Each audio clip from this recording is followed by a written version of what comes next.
Good morning, good afternoon, good evening. Welcome to A Day Naturals. Today we are having a very interesting topic about keeping the Sabbath day holy. Is cooking, washing dishes, ironing, mending clothes, brushing our shoes or blacking our shoes on Sabbath, is it a sin?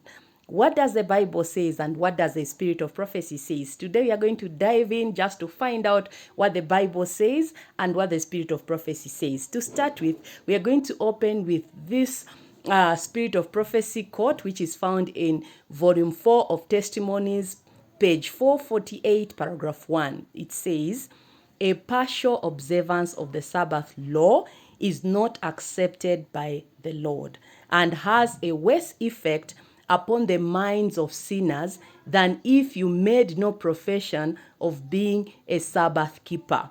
They perceive that your life contradicts your belief and lose faith in Christianity. The Lord means what he says, and man cannot set aside his commands with impunity.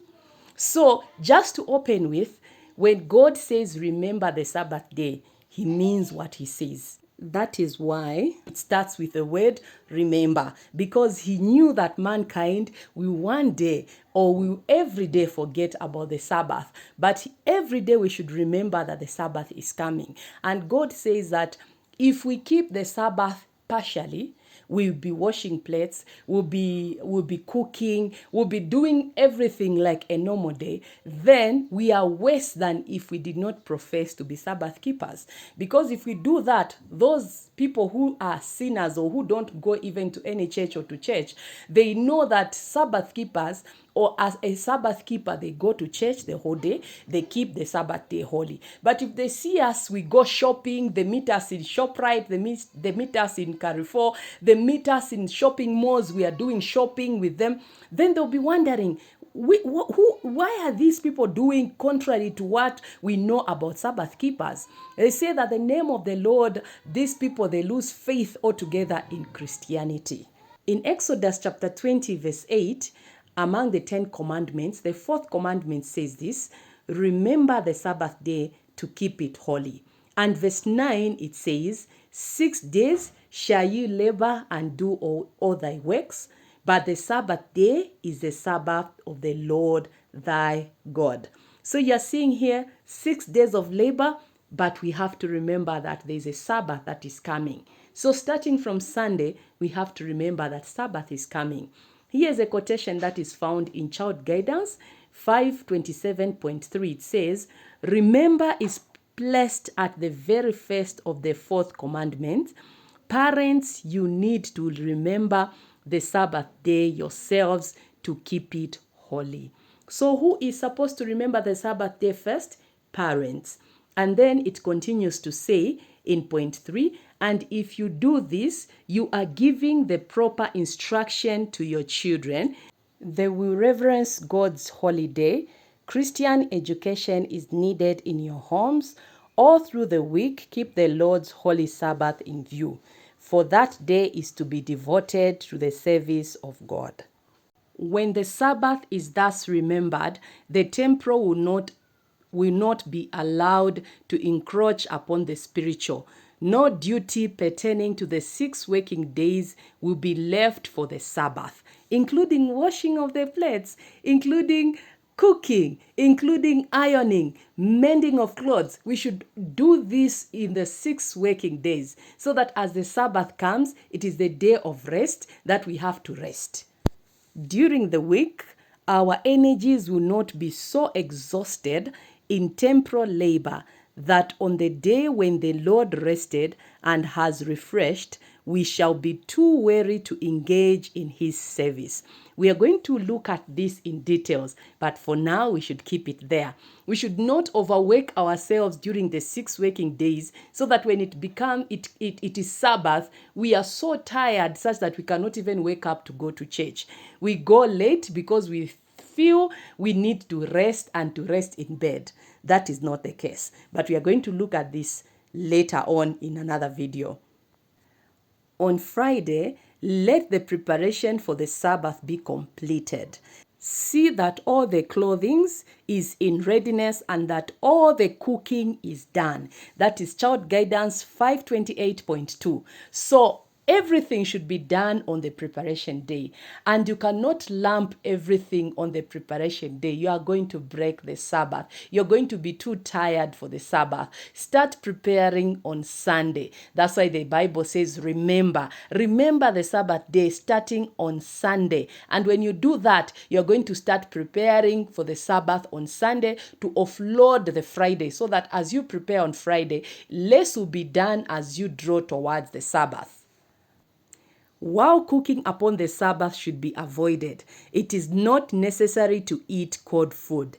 In cold weather, let the food prepared the day before be heated, and let the meals, though simple, be palatable and attractive.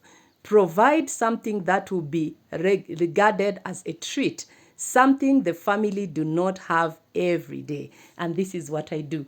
Every Friday, it is a treat for my family for the Sabbath. We usually bake together. We make something nice for the Sabbath. It's something that will be palatable. Children, they always look forward to the Sabbath. What about washing dishes? 3SM 258.4. We would charge all not to wash their dishes on the Sabbath, if this can possibly be avoided. God is dishonored by any unnecessary work done on his holy day. It is not inconsistent, but proper that the dishes should be left and washed till the close of the Sabbath, if this can be managed. So you see, most of the people, they will eat and wash plates. Even in our churches where we go, you find people have brought lunch. After lunch, they will just start washing plates before the Sabbath.